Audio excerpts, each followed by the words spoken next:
নমস্কাৰ, আপোনালোক সকলোকে পুনৰবাৰ স্বাগতম জনাইছোঁ এটা জব ইনফৰ্মেটিভ ভিডিঅ'লৈ। তো বন্ধু বান্ধৱীসকল, পুনৰ আপোনালোকৰ কাৰণে খুবেই ভাল খবৰ আহি পৰিছে।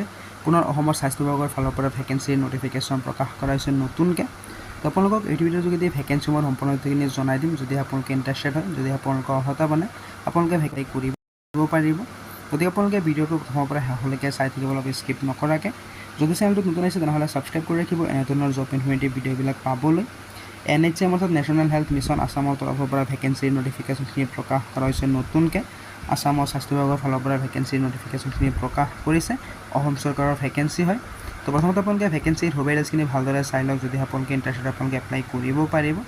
তো আপোনালোকে চাব পাৰে যে নেশ্যনেল হেল্থ মিছনৰ তৰফৰ পৰা এটা পদৰ ভেকেঞ্চিৰ নটিফিকেশ্যন প্ৰকাশ কৰিছে, য'ত আপোনালোকে চাব পাৰে ভেকেঞ্চিসমূহ আসাম গভৰ্ণমেণ্টৰ আণ্ডাৰতে হয়। অনলাইনৰ জৰিয়তে আপোনালোকে ভেকেঞ্চিসমূহ এপ্লাই কৰিব লাগিব।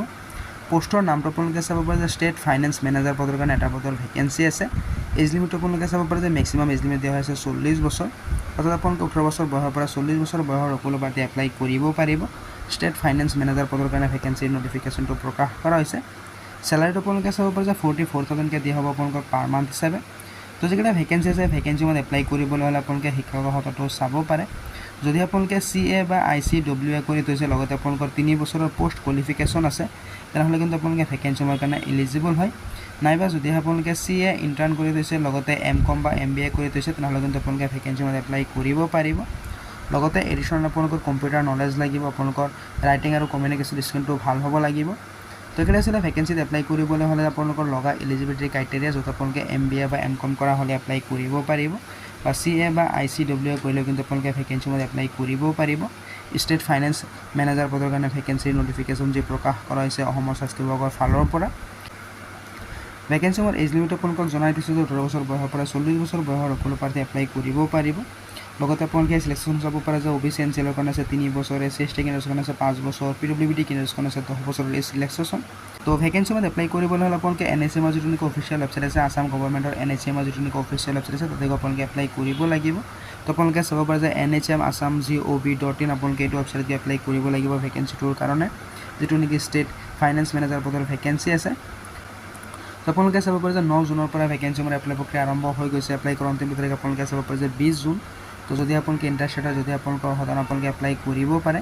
এপ্লাই কৰিবলৈ হ'লে লগা ইম্পৰ্টেণ্ট ডকুমেণ্টছ আপোনালোকে চাব পাৰে যে কি ডকুমেণ্টছ আপোনালোকৰ লাগিব। শিক্ষাগত চাৰ্টিফিকেট লাগিব, এক্সপিৰিয়েঞ্চ চাৰ্টিফিকেট লাগিব, আৰু যদি আপোনালোকৰ অন্য কোনোবা ৰিলেভেণ্ট চাৰ্টিফিকেট আছে আপোনালোকৰ কম্পিউটাৰ, তেনেহ'লে আপোনালোকে এইবিলাক চাৰ্টিফিকেট আপোনালোকৰ লাগিব। তো 9 জুনৰ পৰা ভেকেঞ্চিসমূহৰ এপ্লাই প্ৰক্ৰিয়া আৰম্ভ হৈ গৈছে। এপ্লাই কৰাৰ অন্তিম তাৰিখ আপোনালোকে চাব পাৰে যে 20 জুন। তো যদি আপোনালোকে ইণ্টাৰেষ্টেড হয়, যদি আপোনালোকে এপ্লাই কৰিম বুলি ভাবিছে, আপোনালোকে অফিচিয়েল ৱেবছাইটত এপ্লাই কৰিব পাৰিব।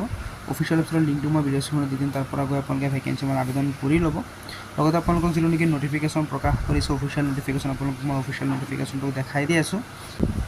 তো ভেকেঞ্চিটোৰ কাৰণে যিটো নেকি অফিচিয়েল নটিফিকেশ্যন প্ৰকাশ কৰিছে, আপোনালোকে এডভাৰটাইজমেণ্টটো চাব পাৰে যে office of the mission direct health mission আসামৰ তৰফৰ পৰা এই যিটো এডভাৰটাইজমেণ্ট আছে, যিটো নটিফিকেশ্যন আছে, নটিফিকেশ্যনটো প্ৰকাশ কৰিছে। তো আপোনালোকে চাব পাৰে এইটো হৈছে অফিচিয়েল নটিফিকেশ্যন। এডভাৰটাইজমেণ্ট নাম্বাৰটো আপোনালোকে চাব পাৰে, ডেটটো আপোনালোকে চাব পাৰে কেতিয়া প্ৰকাশ কৰা হৈছিলে। তো এতিয়া আপোনালোকে চাব পাৰে যে 9 তাৰিখৰ পৰা এপ্লাই প্ৰক্ৰিয়া আৰম্ভ হৈ গৈছে। এপ্লাই কৰাৰ অন্তিম তাৰিখ আপোনালোকে চাব পাৰে যে 20 জুন। তো যদি আপোনালোকে ইণ্টাৰেষ্টেড আপোনালোকে এপ্লাই কৰিব পাৰিব। তো ষ্টেট ফাইনেন্স মেনেজাৰ পদৰ কাৰণে ভেকেঞ্চিৰ নটিফিকেশ্যন এটা প্ৰকাশ কৰা হৈছে আসাম গভৰ্ণমেণ্টৰ স্বাস্থ্য বিভাগৰ ফালৰ পৰা। তো ভেকেঞ্চিসমূহৰ শিক্ষাগত অৰ্হতা কি লাগিব আপোনালোকে ইয়াতে চাব পাৰে, কিমানটা পোষ্ট আছে, চেলাৰী কিমান দিয়া হ'ব আপোনালোকে ইয়াতে চাব পাৰে। তো সম্পূৰ্ণ ডিটেইলছ আপোনালোকে এইটো যিটো PDF আছে PDFখনতে পাই যাব। যদি আপোনালোকে ইণ্টাৰেষ্টেড হয়, যদি আপোনালোকে এপ্লাই কৰিম বুলি ভাবিছে, আপোনালোকে এপ্লাই কৰিব পাৰে। আৰু যদি আপোনালোকৰ এইটো PDFৰ প্ৰয়োজন হয়, আপোনালোকে মোক হোৱাটছআপত মেছেজ দিব পাৰে, মই আপোনালোকক এইখন PDF দি দিম। তো এয়াই আছিলে ভেকেঞ্চিৰ ডিটেইলছ আপোনালোকক জনাই দিলোঁ যে NHM অৰ্থাৎ নেশ্যনেল হেল্থ মিছনৰ তৰফৰ পৰা নতুনকৈ ভেকেঞ্চিৰ নটিফিকেশ্যন প্ৰকাশ কৰা হৈছে। ষ্টেট ফাইনেন্স মেনেজাৰ পদৰ কাৰণে ভেকেঞ্চিৰ নটিফিকেশ্যন প্ৰকাশ কৰিছে, আসাম গভৰ্ণমেণ্টৰ ভেকেঞ্চি হয়। তো যদি আপোনালোকৰ অৰ্হতা মানে যদি আপোনালোকে ইণ্টাৰেষ্টেড আপোনালোকে ভেকেঞ্চিসমূহত এপ্লাই কৰি ল'ব। তো আশা কৰিছোঁ যদি আপোনালোকে ভাল পাইছে লাইক এটা কৰি দিব পাৰে, কিবা যদি কমেণ্টত জনাব পাৰে। তো লগ পাম এটা ভিডিঅ'ত নতুন আপডেটৰ সৈতে। ধন্যবাদ।